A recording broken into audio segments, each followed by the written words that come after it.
Hello दोस्तों, आप सभी का गाइड एकेडमी में स्वागत है। पिछले वीडियो में हमने अर्थशास्त्र के पाठ्यक्रम के बारे में जानकारी ली थी। इस वीडियो में हम लोग अर्थशास्त्र क्या होता है, अर्थव्यवस्था क्या होती है व अर्थव्यवस्था की आय के क्षेत्रक के बारे में जानेंगे। तो आइए चलते हैं, अर्थशास्त्र की परिभाषा को समझते हैं। वस्तुएं और सेवाएं कैसे सृजित, वितरित और उपभोग की जाती हैं, इसी अध्ययन को अर्थशास्त्र कहते हैं। वस्तुएं और सेवाएं कैसे सृजित, वितरित और उपभोग की जाती हैं, इसी अध्ययन को अर्थशास्त्र कहते हैं।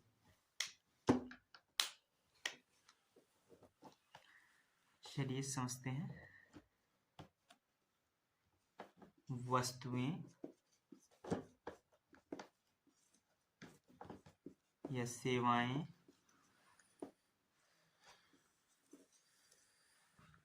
इनका सृजन,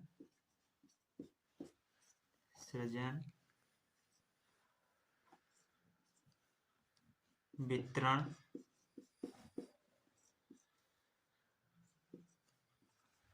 उपभोग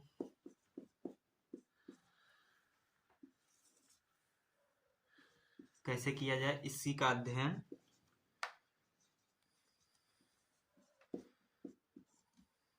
अर्थशास्त्र कहलाता है।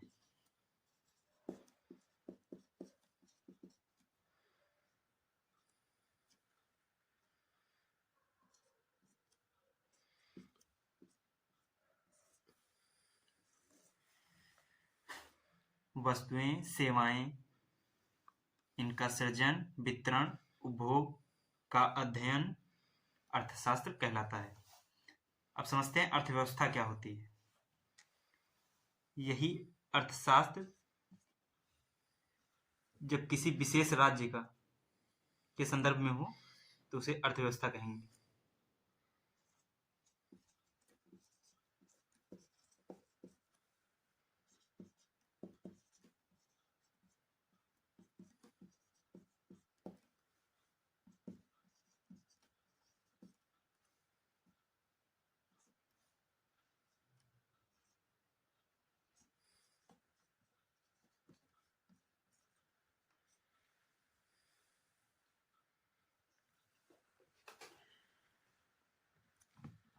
किसी राज्य के अर्थशास्त्र का अध्ययन अर्थव्यवस्था कहलाता है। जैसे ये कोई राज्य है, यहाँ जनसंख्या निवास करती है। अब जनसंख्या होगी तो इसकी जरूरत होगी, इनकी क्या होगी, जरूरत होगी। और जरूरत को पूरा करने के लिए सीमित संसाधन होंगे, सीमित संसाधन।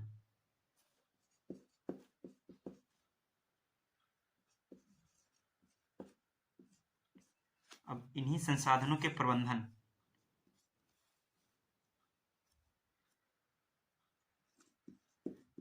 संसाधनों के प्रबंधन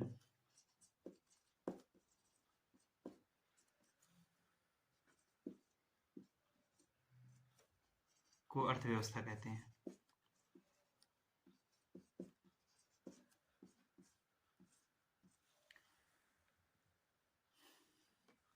अब ये समझ लिया है, इसको एक दूसरी तरह से देखते हैं, या कह सकते हैं इसके सैद्धांतिक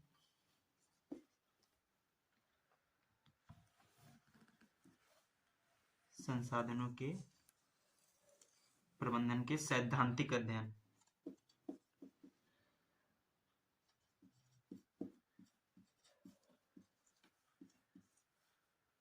सैद्धांतिक अध्ययन क्या है? अर्थशास्त्र।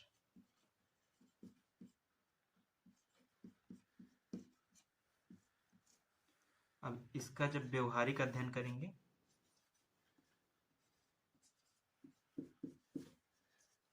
व्यवहारिक अध्ययन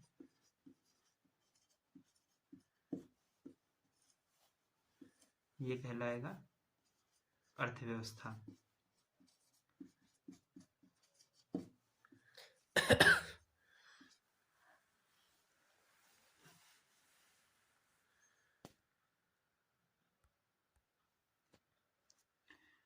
चूंकि अर्थव्यवस्था में संसाधन सीमित होते हैं, संसाधनों की कमी होती है, इसलिए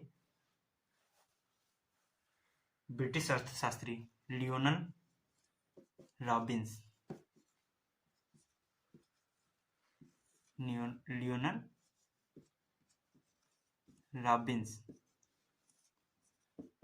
ने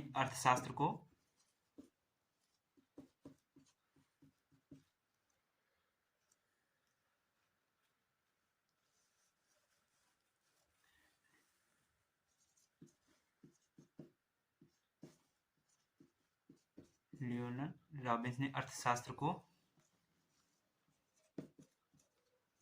कमी का विज्ञान कहा।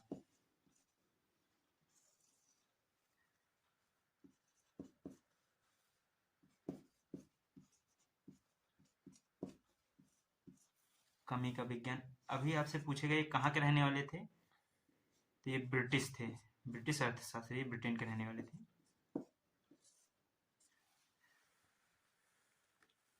और अर्थशास्त्र का जनक एडम स्मिथ को कहते हैं। इनकी पुस्तक है the wealth of nation. Book के बारे में पूछता है, the wealth of the nation.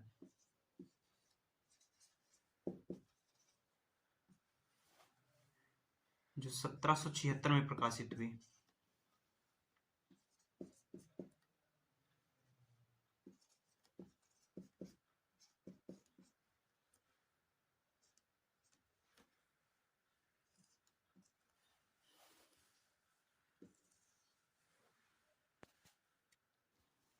भारतीय अर्थशास्त्र के जनक के संदर्भ में पूछेगा आपसे, भारतीय अर्थशास्त्र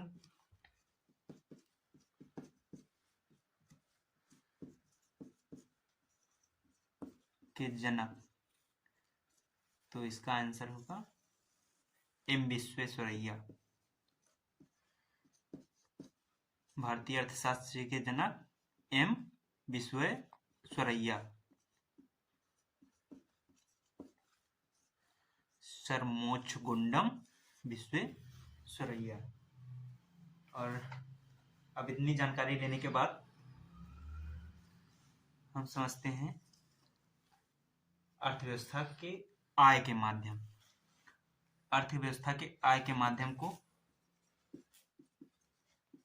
क्षेत्रक कहते हैं।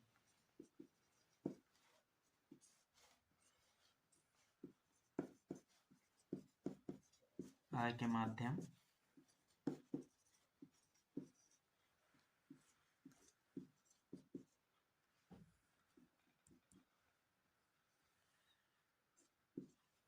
क्षेत्रक कहते हैं, या सेक्टर, इंग्लिश में सेक्टर।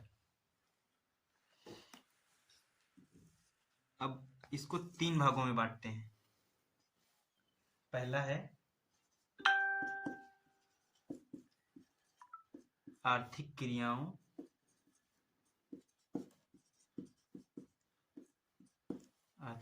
के आधार पर।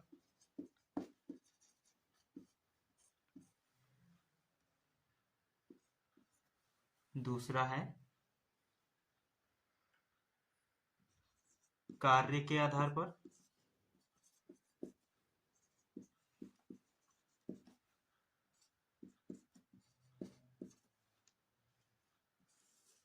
तीसरा है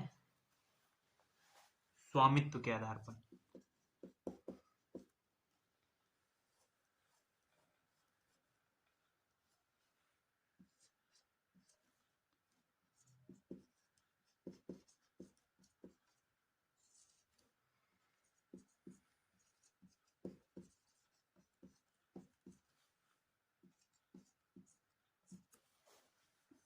अब इसमें भी सब सेक्शंस हैं।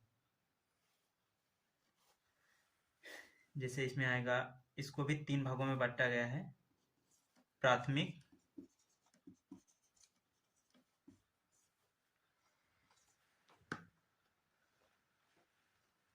द्वितीयक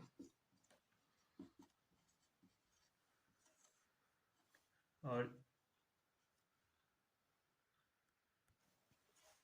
आर्थिक क्रियाओं के आधार पर प्राथमिक 3 भागों में डिवाइड किया गया है, प्राथमिक,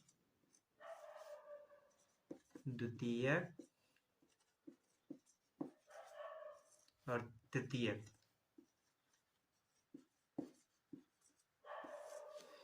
कार्य के आधार पर या शर्त के आधार पर 2 भागों में, पहला संगठित ऑर्गेनाइज्ड, सेकंड असंगठित अनऑर्गेनाइज्ड। स्वामित्व के आधार पर 4 भागों में, निजी,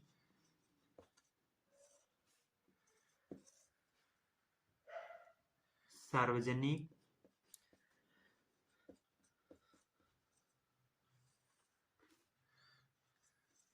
संयुक्त और चौथा सहकारी। चलिए एक एक करके समझना स्टार्ट करते हैं। चलिए समझते हैं प्राथमिक क्षेत्र क्या होते हैं। प्राथमिक क्षेत्र वे होते हैं जिनकी आय का स्रोत सीधे प्रकृति से जुड़ा हो। प्रकृति अर्थात जैसे आपका खेती हो गया, खेती से जो चीजें प्राप्त होती हैं, खनन से जो चीजें प्राप्त होती हैं, पेड़ पौधों से,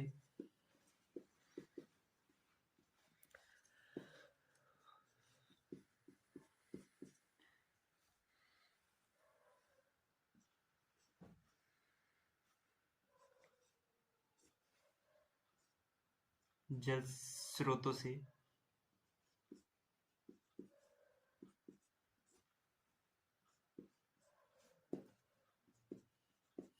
ये इनसे जितने भी उत्पाद प्राप्त होंगे वो प्राथमिक क्षेत्र के अंतर्गत आएंगे।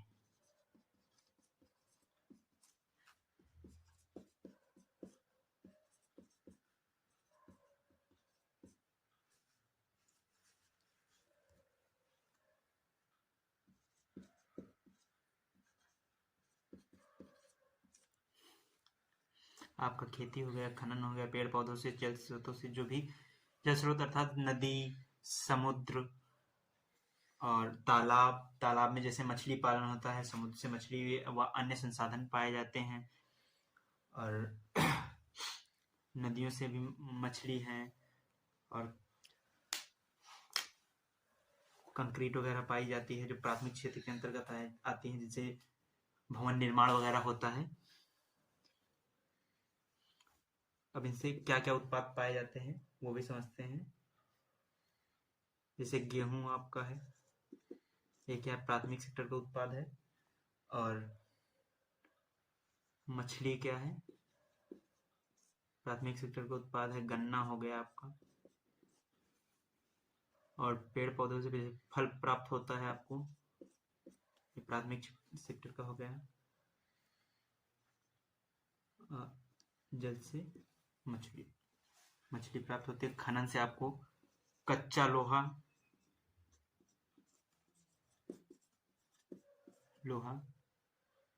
या कोयला हो गया, खनन से आपको प्राप्त होता है। अब यहीं पे द्वितीयक सेक्टर समझ लेते हैं। अब ये जो प्राथमिक क्षेत्र के उत्पाद हैं, ये प्राथमिक क्षेत्र के क्या हैं? उत्पाद। ये क्या है? प्राथमिक क्षेत्र। अब जब इन्हीं का निर्माण कर देंगे हम, इनका निर्माण या विनिर्माण,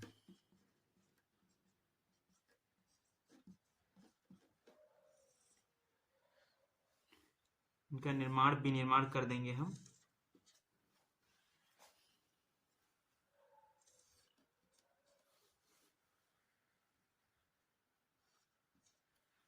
तो ये द्वितीयक क्षेत्र के अंतर्गत आएंगे।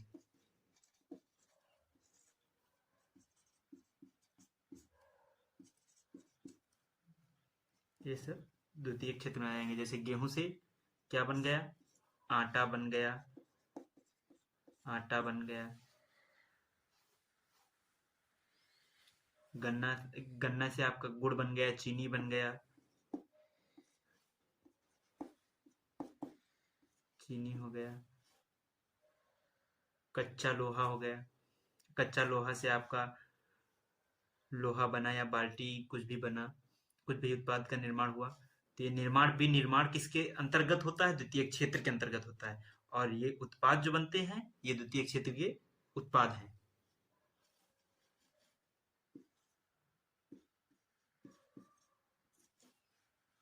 बाल्टी, ट्रक हो गया।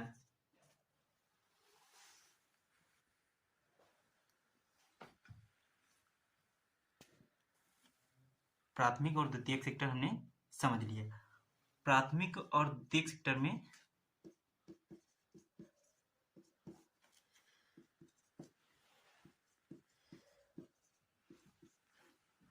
प्राथमिक और द्वितीयक क्षेत्रों में क्या उत्पादन होता है, वस्तुएं उत्पादित होती हैं। जबकि तृतीयक सेक्टर के अंतर्गत, तृतीयक क्षेत्र के अंतर्गत केवल सेवाओं का उत्पादन, सेवाओं का उत्पादन होता है।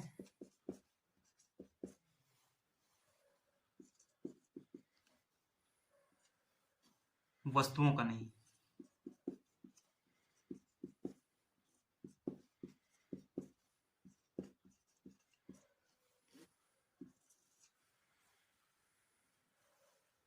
आप समझते हैं केवल सेवाओं का उत्पादन कैसे होता है। जैसे आप किसी बस में बैठते हैं, ये बस है, इसमें बैठते हैं, आप यहाँ बैठे और इस चौराहे पर उतर लिए। इसने आपसे क्या लिया, किराया। बदले में इसने क्या लिया आपसे, किराया। और किराया लिया आपने, किराए में दिए, पैसे दिए, और पैसे दिए तो इसने आपको कोई वस्तु दी नहीं दी,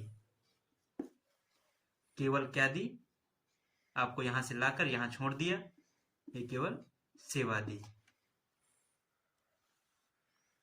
तो तृतीयक सेक्टर के अंतर्गत केवल सेवाएं होती हैं। अब जैसे किसी थाने में गए आप, पुलिस स्टेशन है, आप लिखाने गए एफआईआर लिखाने गए, तो इंस्पेक्टर साहब क्या किए,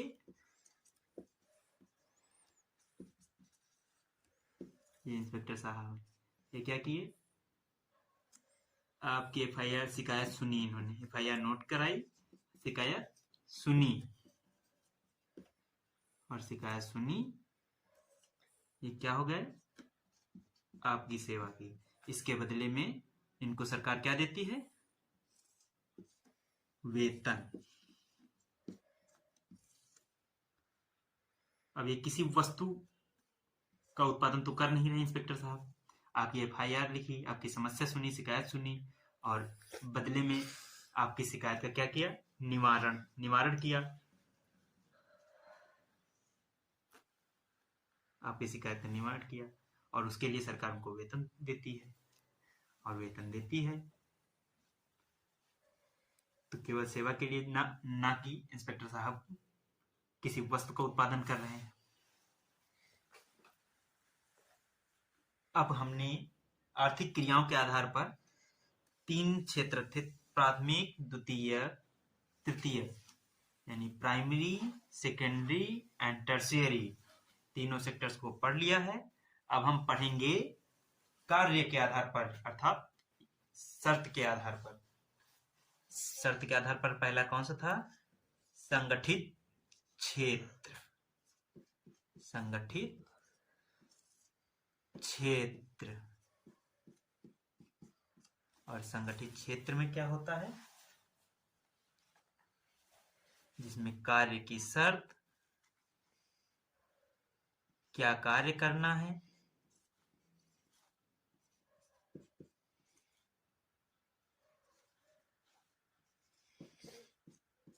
कार्य क्या करना है,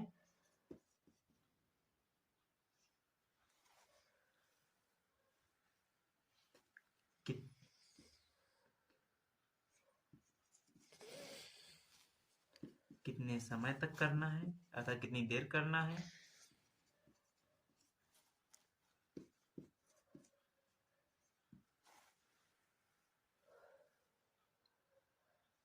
और वेतन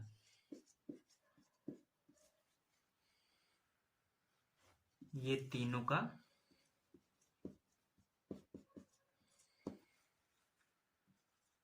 निर्धारण होता है, निर्धारित होती हैं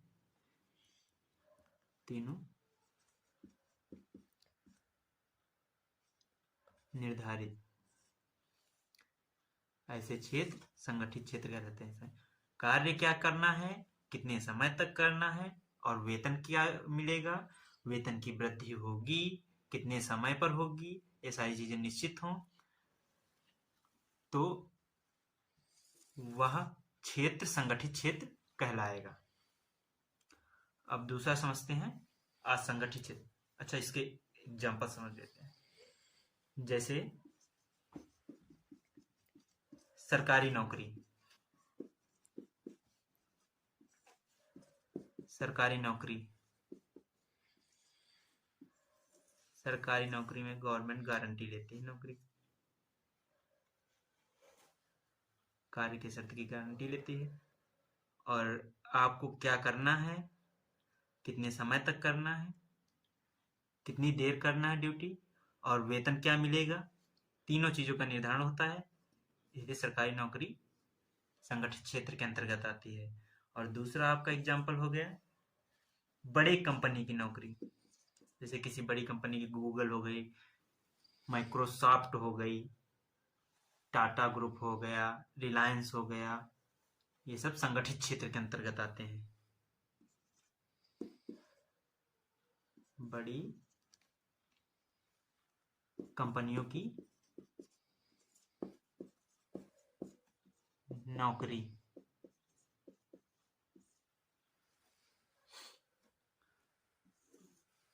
अब समझेंगे असंगठित क्षेत्र। चलिए समझते हैं असंगठित क्षेत्र क्या होते हैं। असंगठित क्षेत्र बिल्कुल संगठित क्षेत्र के विपरीत होते हैं। अनऑर्गेनाइज्ड सेक्टर इसको इंग्लिश में कहते हैं, असंगठित क्षेत्र। इसमें कार्य, समय और वेतन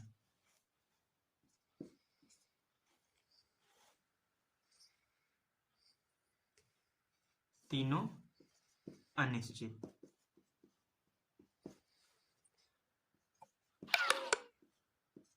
कार्य क्या करना है, क्या नहीं करना है, इसका निर्धारण नहीं होता है, और कितने समय तक करना है, कितनी देर करना है, ओवर टाइम भी करा लेते हैं, उसका पैसा भी नहीं देते हैं। ये सारी चीजें हो गई आपको। और अवकाश, समय अवकाश से भी होता है कि साल में आपको कितनी छुट्टियां मिलेंगी, कितने दिन का अवकाश मिलेगा, ये भी अनिश्चित होता है। और वेतन, आपकी सैलरी साल में बढ़ेगी या नहीं बढ़ेगी। बड़ी कंपनियों में वेतन निर्धारित होता है, प्लस आपको ये भी जानकारी दी जाती है कि प्रति वर्ष कितने आपकी सैलरी में वृद्धि की जाएगी। इसमें ऐसा कुछ नहीं होता है। इसके एग्जाम्पल समझते हैं। जैसे कृषि हो गया आपका,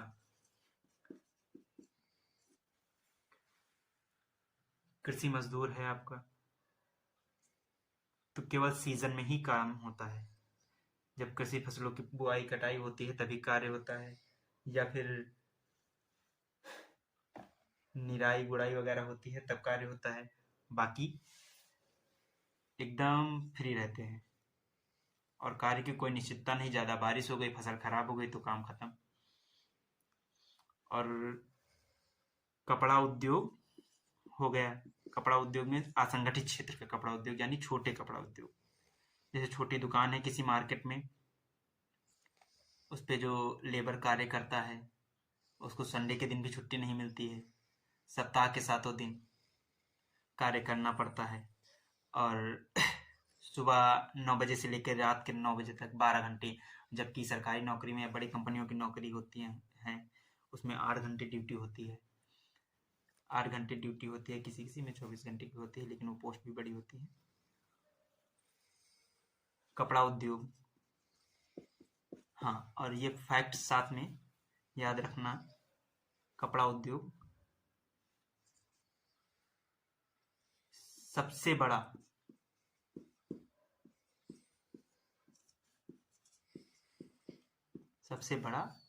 असंगठित क्षेत्र है। कपड़ा उद्योग सबसे बड़ा असंगठित क्षेत्र है।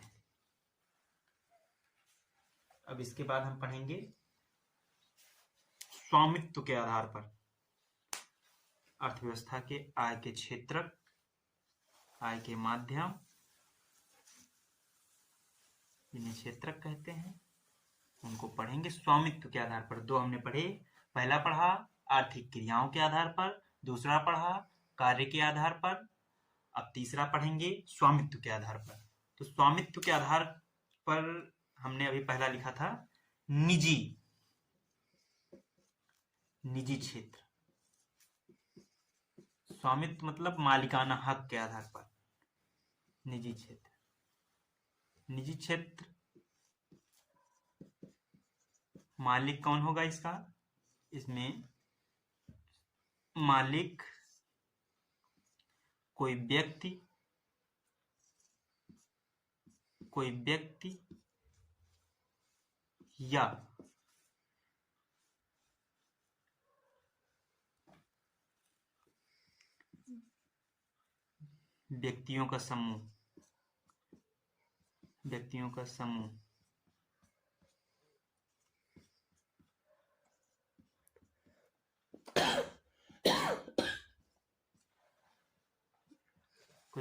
या व्यक्तियों का समूह,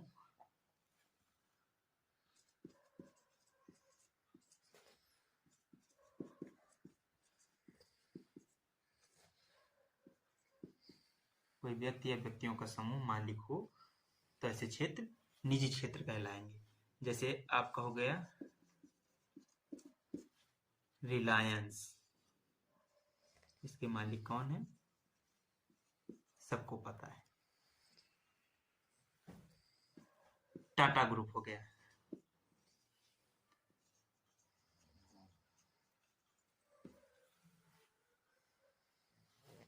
और इन दोनों को उदाहरण के तौर पर देने का मेन पर्पज ये भी है कि साथ में 2 फैक्ट्स तैयार रखेंगे।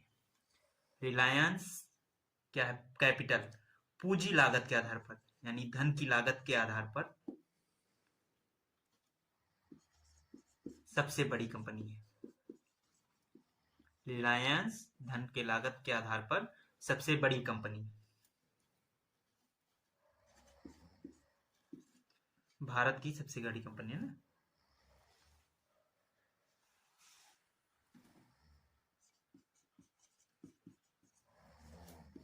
सबसे बड़ी कंपनी कहने का अर्थ है भारत के संदर्भ में। और टाटा ग्रुप, ये कंपनी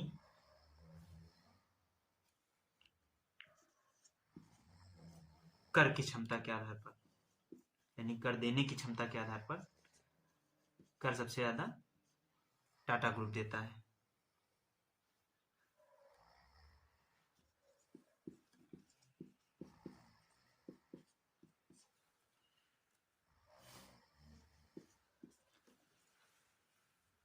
सबसे बड़ी कंपनी,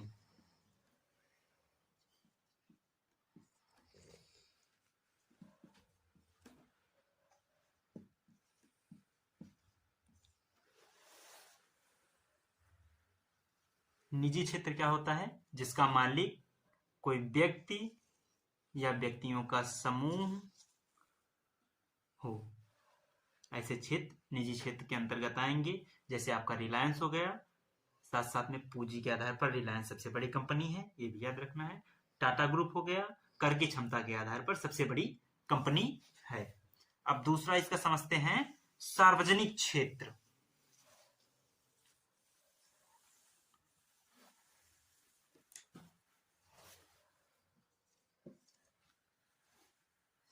सार्वजनिक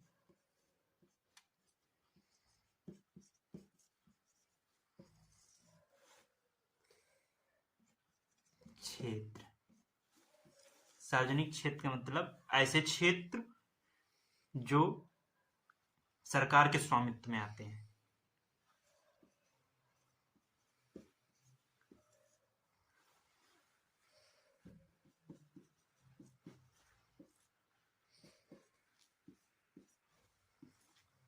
क्षेत्र ऐसे क्षेत्र जिनके मालिक या स्वामित्व सरकार के पास हो, ऐसे क्षेत्र सार्वजनिक क्षेत्र कहलाते हैं।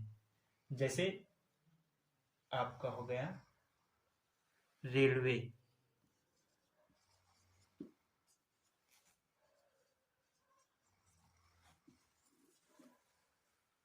BSNL हो गया,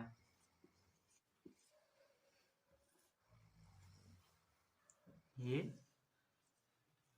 स्वामित्व के आधार पर सार्वजनिक क्षेत्र हो गए, स्वामित्व के आधार पर। और तीसरा देखते हैं पब्लिक प्राइवेट पार्टनरशिप, संयुक्त क्षेत्र।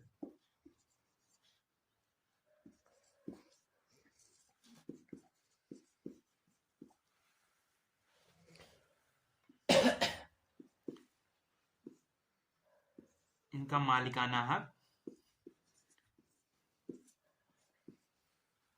सरकार प्लस निजी क्षेत्र, निजी क्षेत्र दोनों के पास।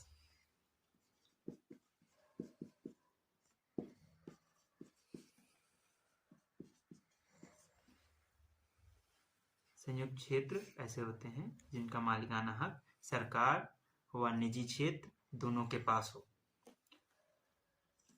ऐसे क्षेत्र संयुक्त क्षेत्र कहलाएंगे।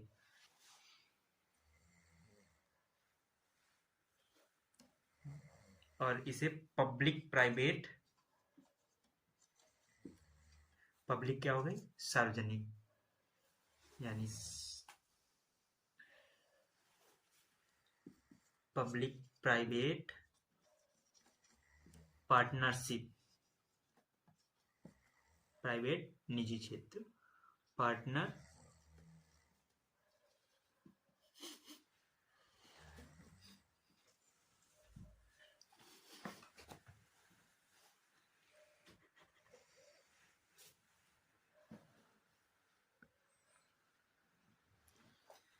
पब्लिक प्राइवेट पार्टनरशिप कहते हैं।